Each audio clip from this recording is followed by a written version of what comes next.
Let me do a quick interview. The Director of Communications of the NPP, Richard Ahiagbah, is joined me on the line to make sense or to help us appreciate what the ruling party makes of this. Hello, good evening, sir. Welcome to Eyewitness News. Good evening, sir. Yes, it's been a while, but I guess you've been fine. Have you seen the report? Well, just a moment ago, I was at some programs in Kumo, so I just sat in my car and trying to digest it. But generally, I think I got a sense of it. Much of what they have said is not entirely new. Appears to be a trend that they just re-echoed in this. If anything at all, maybe the inflation trajectory is what might appear to be a new observation that they are making. But generally, the observation in relation to the economy, that for me is very clear. It's a global issue. So I don't see their expectation of any change that they are predicting based on on past projections to reflect in the future forecast they are making for now, because the environment we're in now is entirely different, and the basis for the past predictions that have carried through would not necessarily hold with respect to the environment we're in now. So I think that they're just affirming the realities of the world and where the world economy finds itself and how it affects Ghana. All right, so spot on. They talked about economic hardships. They're talking about the fallout from the DDEP. They're also talking about poor governance, which we may come to later. And they feel that this will create an anti-incumbency wave and then push the electorate to seek a change. But just to dilate on that a bit, we have a DDEP that I'm not sure to say we've concluded, because we've had talks about pension and all of that. We have pension bondholders threatening to resume picketing soon. We also have school feeding caterers on strike. We have banks posting poor figures at the last count. And so far a number of them are in the negative, really. Just this evening, we've seen or heard that CSOs in the education sector have petitioned the IMF, because they fear the consequences of the program on education. There is what we call rising inflation, rising unemployment, etc. You should be super optimistic to think that this will not affect the chances of your party, or this will not be enough to cause any change at the polls in 2024. Right. I mean, so you have to consume the report in context, right? So if you look at the, 14th April, just this month, the IMF's outlook projection for Sub-Saharan Africa suggests that there's going to be a 2-year-old deceleration of economic activity. That is the situation that the world finds itself. The global economic outlook projection also suggests that economic activity will continue to decelerate. So that tells you that it's a global issue. Now, if 4 years ago, if 8 years ago, you consumed EIU report in a manner to suggest that, yes, the incumbent is likely to lose, you cannot do same now, because the contexts are different. The realities of today's world is different. So the economic challenges Ghana is going through is linked with the global economy. The whole entire global economy is not doing well. So you can see that.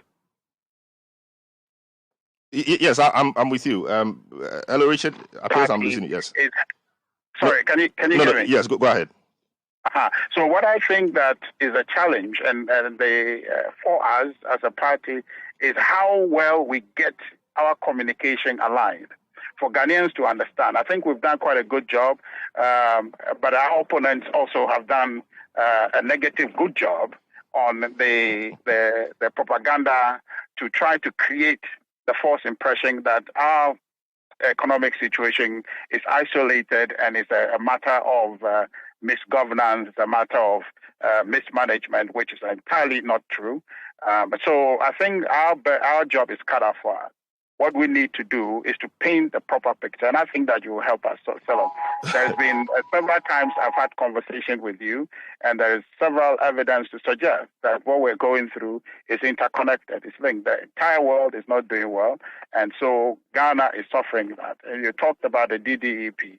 Why do we have to go through that? It's linked with the general malaise of the global economy. So we are not in isolation going through any problem. I just told you about a recently released IMF Sub-Saharan African projection, which looks grim that a second year in a row, economic activity will continue to decelerate. So that tells you that the world is in a place. We will have to ensure that the measures that we are putting in are properly communicated. That shows that we are advancing the economy in ways that will get back in the shortest possible time. The issue of the DDEP, as you said, the conclusion of the IMF deal to give us the occasion to attain macroeconomic stability as soon as possible remains the objective, and government is working towards that direction. In the report, they talked about, cost of living as being one of the challenges, inflation. And they expect that inflation will continue to rise and only start easing up probably in 2024. But you see, that projection cannot hold because for 3 months in a row now, inflation has been dropping. And in fact, the recent data suggests about 7.8% drop in inflation. So inflation has started easing even now, right? So the uncertainty of the global economy is weighing into the challenges we are facing, and I think that Ghana will do just fine. As far as the leadership of the economy is concerned, the NPP, we are laser focused on what the things we need to do to make sure Ghana pulls through this difficulty as much as possible in the shortest possible time. So I think that what the point I want to make, Salom, more critically, is that the consumption of this EIU report has to be in context. And it's not a naturally occurring projection that one will have to take, that if they suggest that the NDC they expect the NDC to win, it will be the same as it has always been, because we have intervening factors this time that never existed back in the years when they were making this similar prediction, when you naturally would believe that, okay, well, maybe you'll follow based on what I see. So there's a global, you try to make the point about global issues impacting, countries, etc. But countries are impacted differently. And our local context, or our local situation, must be placed in its proper context. We have a situation where, in our case, we have consistently borrowed. And so what we are suffering now is a consequence of the debt that we have accrued. That is one. We have a situation where cost of living is high. You've mentioned that. There's rising unemployment. There's generally a crunch to the extent that there is likely to be social unrest. We've seen that with the how do you call them, the school feeding caterers. The report says sometime in November there was a massive demonstration in Ghana, owing to cost of living, etc. So these are the local circumstances that will impact the election. Of course, all the argument about the global situation, fine. But we live in a global world, but we are Ghanaians, and so we feel pinched by our local situation. And so it is on the basis of that the electorate go to the polls to make a decision. And the point that the report is making is that you are likely to be punished as a result of all these things. Some of them externally, induced, others to, internally inflicted.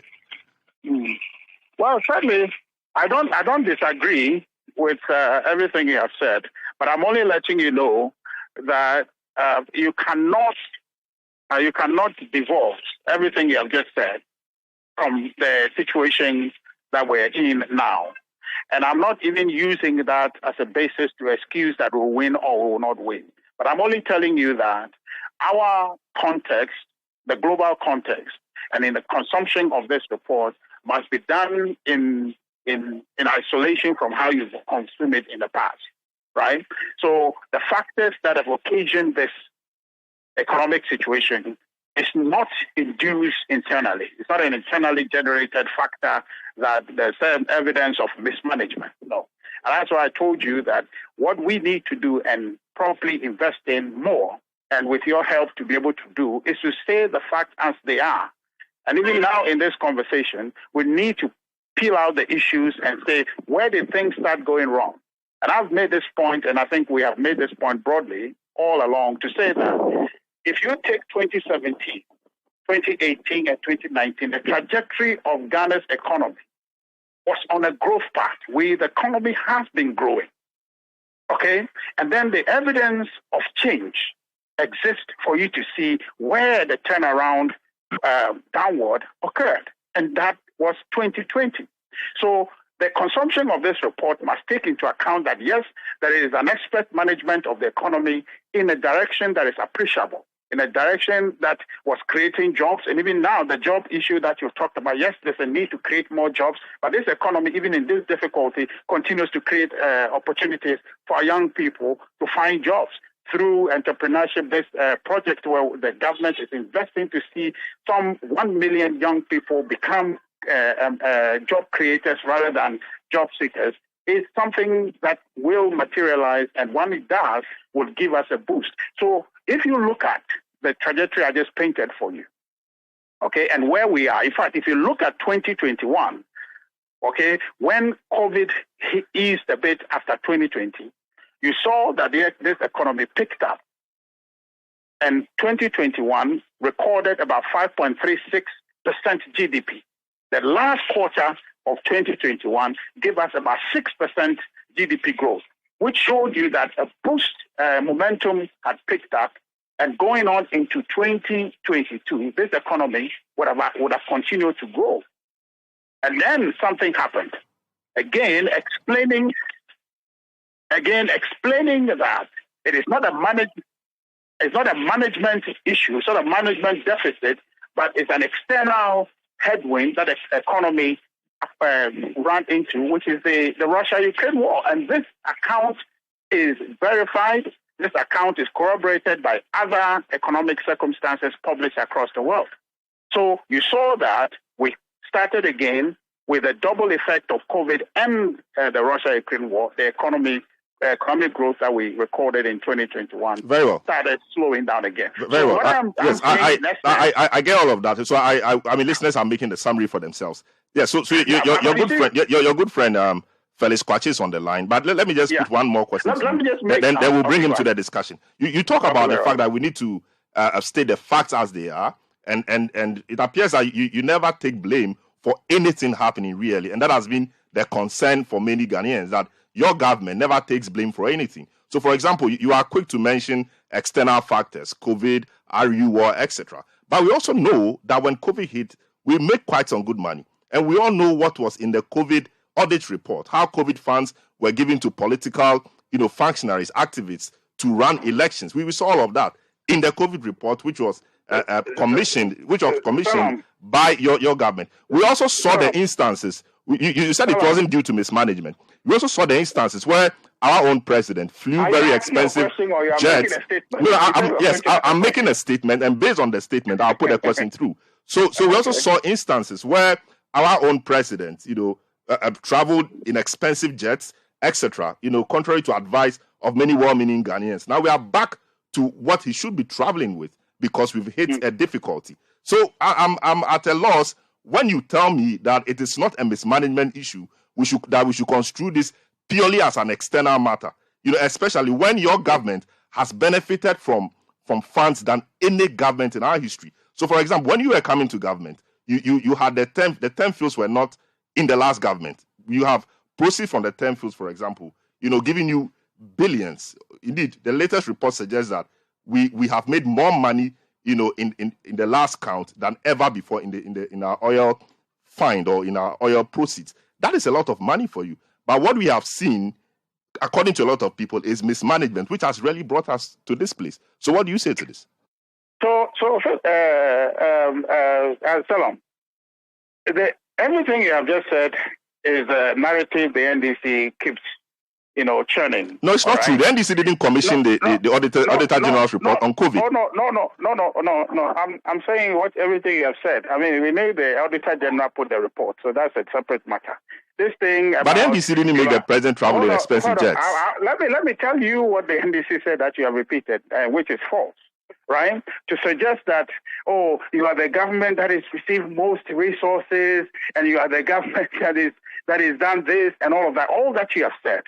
The point of the matter is that, Salom, this economy hit a snag. Now, let me ask you, in the general slowdown of the global economy, how was Ghana supposed to be growing? And you know the structure of our economy, which is heavily export dependent. Okay, economy that interrelates very deeply with the global economy. Right? There is a global slowdown which affects whether we like it or not. Even if Jesus was managing our economy, or Muhammad was managing our economy, with the interrelationship that we have built with the global economy. If the global economy slows down, it will affect your capacity. Now, if you go back a few more years, when former President Mahama was the president of this country, he was telling us that the slowdown in economic activity in China was what accounted for the underperformance of their time. That you can straighten your back and say it's mismanagement, because that was not widespread. But you got to a point where the entire global economy was shut down. I find it difficult, Salom, honestly, that we have not gotten past that conversation where it is a fact that when you are posing the question, you can tell me, yes, we account for the fact that COVID has happened, and these are the impact. This is published impact that it's had on the global economy. It continues to baffle me how in our political discussion we cannot come to agree. This and that is a fact of the impact of COVID. Let me just hang up for you. So the point is that every time I have to repeat that for you, and then you end up telling me that you don't see me accepting blame. What is the blame you want me to accept? That the economy was growing in 2017, that the economy grew in 2018. But Richard, that assertion is even being challenged. Hold on. Is that the blame you want me to accept? That I am saying that the economy grew 3 years in succession, and then 2020 happened, COVID happened, and everything went down the tubes. Is that the blame you want me to accept for COVID? You want me to accept? No. Let's we can have this conversation, accepting the fact, and then moving on, so that it puts us in a place where Felix on the line right now should tell us what is it the NDC is going to do to remedy. Very well. So Felix is on the line, really. I want you to hear him. What I want to say. I want you to hear Felix. I want you to hear Felix. So let Felix tell me what he will say. Just, I beg you, let me conclude first. So all I'm just saying is that the conversation should center around the policy or the policy propositions that NDC is having, what we are having, so we can have a conversation about that. If today we are still talking about COVID and whether or not it's impacted and people should accept blame. But you brought in COVID. I didn't. You brought in COVID, really. You brought in COVID. But you are not accepting that is disrupted our growth. No, it's disrupted everybody. It's disrupted everybody. No, but it's affected people in degrees. So the economies with underlying, challenges suffered most, like ours. That's the point. But let me test that view. You're saying that the economy that grew at 8.2% in 2019 had underlying factors. Let me test those views with Felix. Sorry, 6.5% in 2019. No problem. Let me test those views with Felix.